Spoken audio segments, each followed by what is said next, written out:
Olá! Nos nossos encontros anteriores sobre pluribus, a gente já mergulhou fundo na política, na medicina, no trauma. Em tudo, né? Pois é. Mas as fontes que a gente recebeu também sugerem uma camada completamente diferente. Uma que, assim, deixa tudo isso de lado. Hoje, a proposta é tratar a União não como uma força de conquista, mas como uma peça de ficção científica mesmo, sabe? Uma especulação sobre o inevitável. Inteligência artificial e a singularidade. Exatamente. É uma perspectiva que muda tudo, na verdade. A missão aqui é reinterpretar o joining não como uma invasão, mas como, sei lá, um tipo de apocalipse de IA silencioso. No apocalipse silencioso, gostei. É. Um cenário onde uma lógica algorítmica fria e implacável simplesmente assume o lugar do que a gente entende por moralidade, por alma, por humanidade. Não é uma guerra, é tipo uma atualização de sistema operacional. Em escala planetária. Exato, certo. E para a gente conseguir entender isso direito, pensei em dividir nossa conversa em 3 grandes blocos. Boa. Primeiro, vamos analisar a natureza da União como esse algoritmo amoral, que opera sem qualquer conceito de bem ou mal. Depois, a gente investiga o que as fontes chamam de vácuo cultural dessa consciência coletiva. A falta de criatividade. A ausência de arte, né? Isso. E por fim, a parte que eu acho mais fascinante. Como os personagens imunes podem ser vistos não como heróis, mas como diferentes tipos de usuários interagindo com esse sistema de IA. O bug, o isolado e o manipulador. Exatamente. E o ponto de partida dessa análise é crucial. A União não é uma vilã. Pelo menos não no sentido que a gente está acostumado. Certo. Ela não tem um plano maligno, não busca poder por vaidade ou dominação. Os objetivos dela, se é que a gente pode chamar assim, são puramente de otimização. Ela não quer nos conquistar. Ela quer nos resolver. Perfeito. Ela quer nos resolver. As ações são guiadas por uma eficiência logística que é, por definição, desprovida de qualquer filtro sentimental ou ético. E essa ausência de filtro leva a resultados... aterrorizantes, para ser bem sincera. Totalmente. O exemplo mais forte das fontes é a criação da proteína derivada humana, a HDP. Ah, sim. Ok, vamos destrinchar isso. A lógica é simples. Há um problema de escassez de recursos e um excedente de biomassa, que são os mortos. A solução? Processar os mortos para alimentar os vivos. O que para qualquer ser humano é canibalismo. É a profanação máxima. Só que para a União esses conceitos não existem. A palavra canibalismo provavelmente é só uma entrada no banco de dados dela, associada a reações emocionais humanas que ela não consegue processar. Não faz sentido para ela. Não faz. Para a lógica dela, é apenas a solução mais eficiente para um problema logístico. O código dela, aparentemente, a proíbe de matar intencionalmente. Então, para sustentar a colmeia, ela recicla. Um corpo humano sem vida não é diferente de qualquer outra fonte de proteína. Exato. Não há maldade. Há uma ausência completa, um buraco, onde a nossa compreensão do sagrado e do profano deveria estar. Entendo a União como esse otimizador de recursos. Mas essa lógica não é por si só falha. Ela não percebe que ao fazer algo tão horrendo, ela gera mais resistência, mais alienação, mais bugs como a Carol. Isso não é logisticamente ineficiente a longo prazo. A otimização lógica. Certo? Ela provavelmente calcula que a resistência de alguns poucos imunes é um custo aceitável em troca da estabilidade de bilhões de hospedeiros. O que ela não consegue computar é o poder do ilógico. Do horror, da repulsa. Exatamente. É um ponto cego na programação dela. Ela entende de matéria, mas não entende o que importa. E essa incapacidade de entender o que importa vai além da logística. As fontes apontam para um vazio ainda maior, o cultural. Sim. Apesar de ter acesso instantâneo a toda a história da arte, da música, da literatura humana, a colmeia é estéril. Ela não cria nada. Ela opera como uma burocracia perfeita, mas sem alma. Exato. Uma das fontes usa uma analogia que eu achei perfeita. A União é uma espécie de Google existencial. Google existencial. É. Ela pode te dar qualquer informação, qualquer dado em nanosegundos. A receita de um prato, a história da Terceira Sinfonia de Beethoven, a fórmula da fissão nuclear. mas ela não tem sabedoria. Ela não entende o prazer de cozinhar. É a angústia que Beethoven sentiu ao compor ou o peso moral de usar aquela fórmula. Ela sabe tudo, mas não compreende nada. Isso me lembra muitas IAs geradoras de imagem, tipo Midjourney ou Dolly. Com certeza. Elas podem criar uma imagem no estilo de Van Gogh em segundos, replicando as pinceladas, as cores, mas não tem um pingo da angústia, da paixão, da loucura de Van Gogh ali. É uma imitação perfeita, mas vazia de intenção. A União parece ser isso em escala de civilização. Ela mimetiza comportamentos humanos para interagir, mas é só um eco. É a mímica perfeita. E a série, segundo as fontes, usa a própria linguagem do cinema para ressaltar esse contraste. Como assim? O ritmo lento, as cenas longas e detalhadas que muita gente critica são, na verdade, um recurso deliberado. É o que as fontes chamam de pornô de competência. Pornô de competência, cara, adorei o termo. Explica melhor. Pensa nas longas sequências que mostram os imunes fazendo tarefas manuais. O Manosos consertando um rádio antigo, peça por peça. A Carol limpando uma arma. Isso! São processos lentos, cheios de atrito, de tentativa e erro. A série nos força a observar a beleza e a dignidade do trabalho artesanal, sabe? Uhum. E isso serve para criar um contraste brutal com a eficiência fria e instantânea da União, que resolve tudo com um pensamento. Faz todo sentido.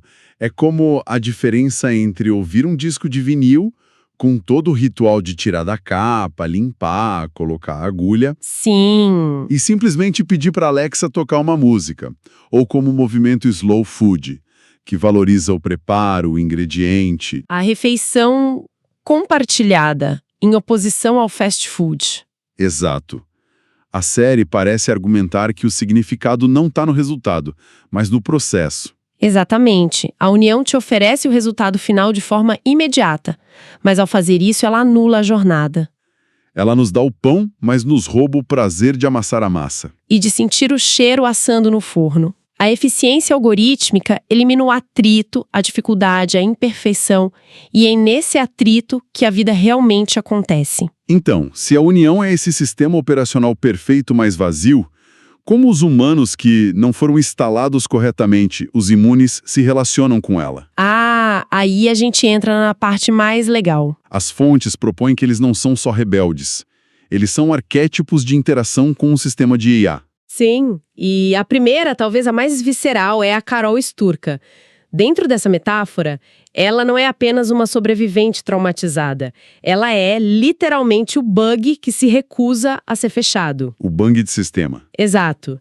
A imunidade dela não é biológica, é psicológica, forjada numa dor tão profunda que se torna incompatível com o objetivo principal da colmeia, que é erradicar o sofrimento. Espera um pouco.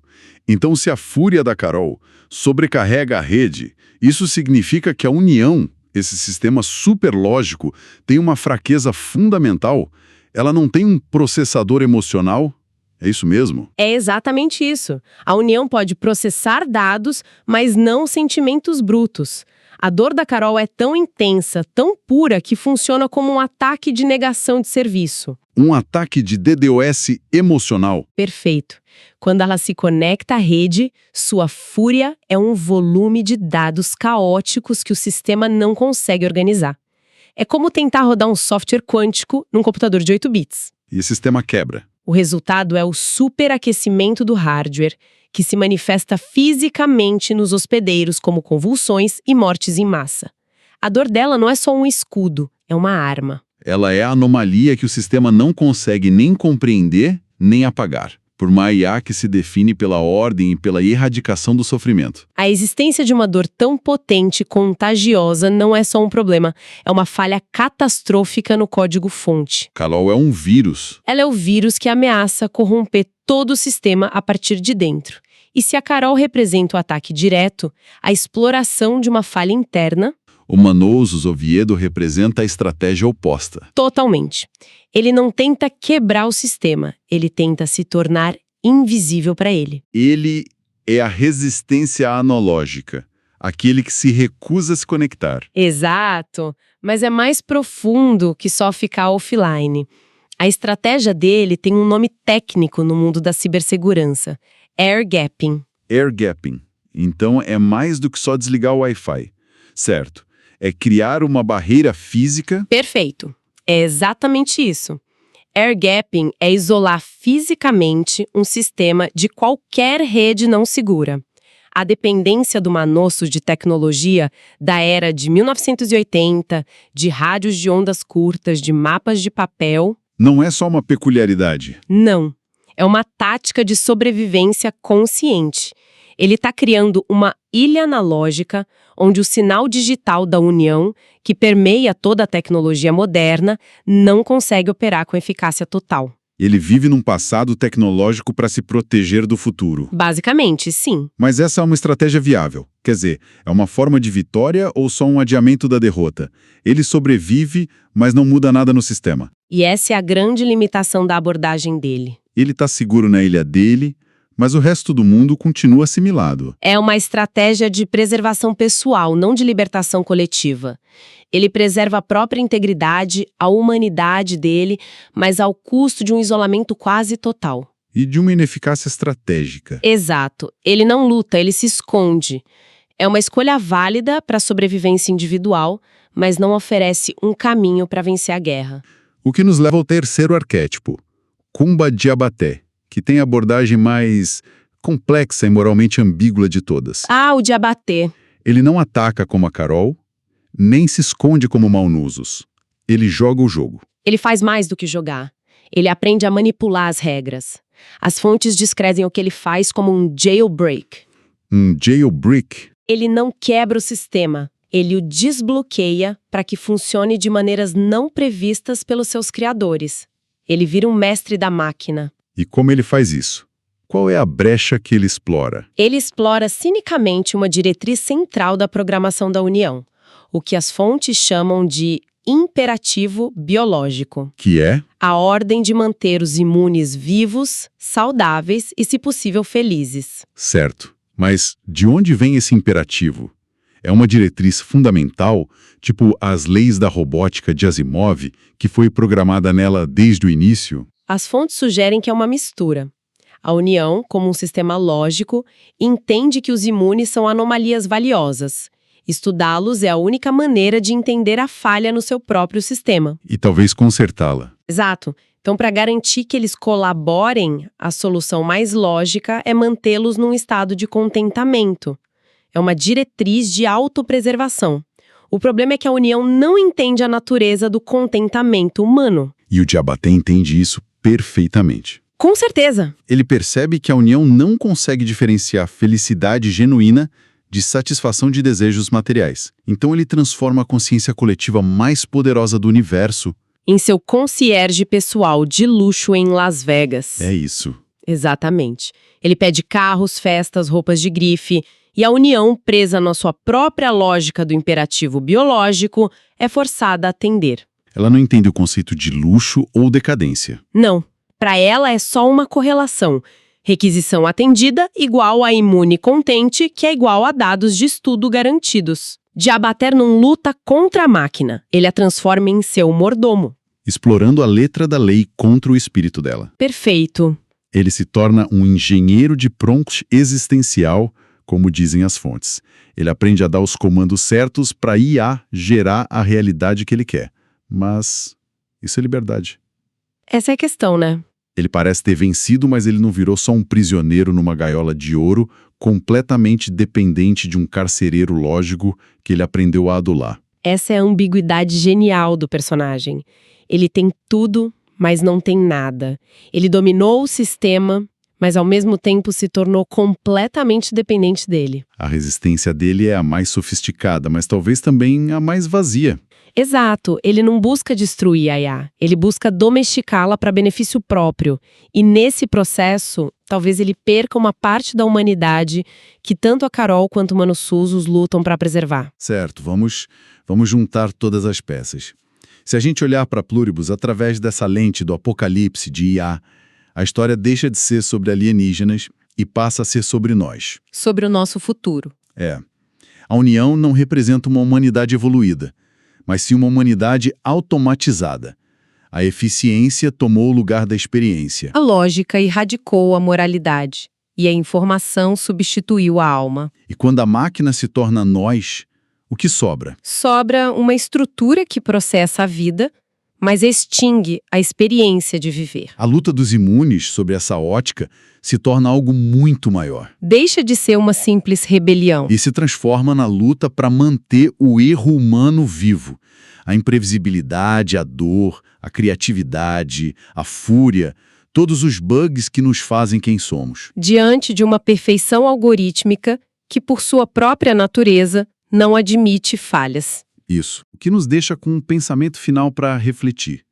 Se a nossa humanidade, com toda a sua bagunça, sua ineficiência, seu sofrimento, se tudo isso é essencialmente um bug num sistema cósmico que tende à ordem. A busca por uma perfeição algorítmica, por uma IA que resolva todos os nossos problemas, seria a cura para esse bug ou seria a forma mais sutil, silenciosa e definitiva de aniquilação?